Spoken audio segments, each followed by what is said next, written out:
Oui, je suis chercheur au CNRS à Orléans et je suis vice-président d'un groupement mondial de scientifiques indépendants sur ce sujet des pesticides, de la biodiversité et de l'utilisation donc en agriculture de ces pesticides néonicotinoïdes systémiques.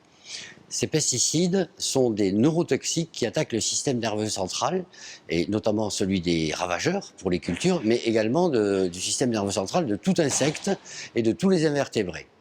Et en fait, ces pesticides menacent la survie de tous les invertébrés, qu'ils soient des invertébrés terrestres, comme les vers de terre, les pollinisateurs, mais également les invertébrés aquatiques qui servent de nourriture aux crustacés et aux poissons. Et donc on se rend compte de toute une cascade d'effets dramatiques sur la biodiversité et sur la planète entière, et notamment donc les pollinisateurs, les oiseaux, les batraciens, les poissons, et nous avons donné l'alerte.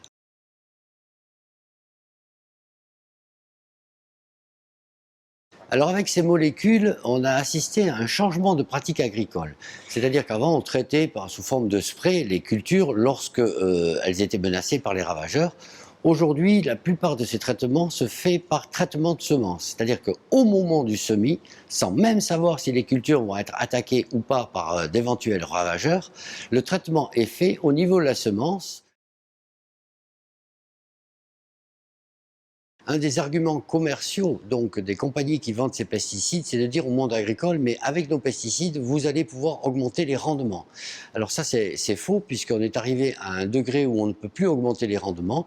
Et la question qui se pose n'est pas celle des rendements. La question qui se pose est celle du profit du monde agricole. Les agriculteurs ont besoin de vivre de leur métier, de vivre décemment de leur métier.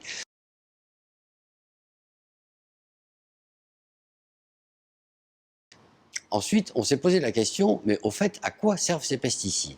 Pourquoi? Parce que 100% pratiquement des cultures sont traitées avec ces néonicotinoïdes pour les protéger de façon préventive contre les ravageurs, alors qu'ils ne seraient utiles que dans une petite minorité de cas. C'est-à-dire, on a un exemple italien qui montre que sur la culture du maïs, c'est un exemple sur deux grandes régions en Italie, seulement 4% des cultures sont attaquées par les ravageurs. De ce fait, les Italiens ont mis en place des systèmes de lutte intégrés où la réponse à l'attaque des ravageurs est proportionnée. Une petite attaque de ravageurs, ils utilisent des pesticides, j'allais dire biologiques, de faible toxicité. Et si l'attaque de ravageurs est plus importante, à ce moment-là, ils utilisent des pesticides de toxicité un peu plus grande. Mais en tout état de cause, quand ils n'utilisent rien, ils ont fait l'essai, ils ont mis en place un système assurantiel qui coûte bien moins cher à l'agriculteur, 4 € par hectare, que ne coûtait l'utilisation des pesticides, 40 € par hectare, de pesticides néonicotinoïdes. Et en fait, les rendements sont à peu près les mêmes, mais le profit pour l'agriculteur est bien plus grand, puisque d'un côté, il économise sur le prix des pesticides, et d'un autre côté, il vend sa récolte et sa production plus cher, parce qu'elle est classée biologique.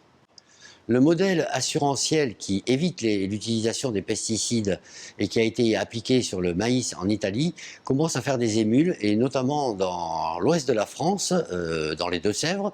Je sais qu'il y a la construction en ce moment d'un système assurantiel pour d'autres cultures que le maïs qui va être mis en place et qui, j'espère, fera ses preuves.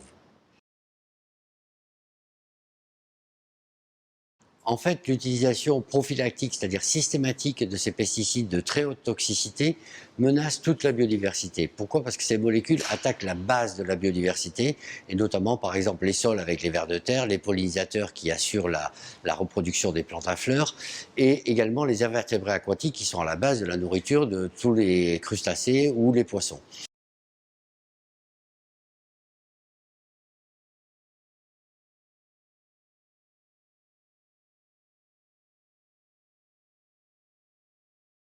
Après avoir caractérisé la contamination générale de l'environnement sur l'ensemble de la planète, donc il s'agit de la contamination des sols, la contamination des eaux, que ce soit des eaux de surface ou des eaux profondes, mais également la contamination de l'atmosphère, de l'air que nous respirons, on s'est rendu compte que ces pesticides n'étaient pas sans impact sur la santé humaine.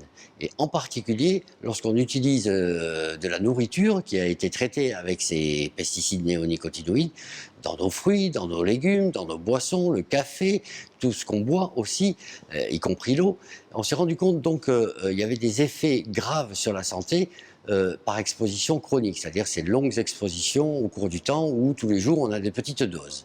Et ces effets, principalement, sont des effets sur le développement neurobiologique, c'est-à-dire notamment chez le jeune enfant.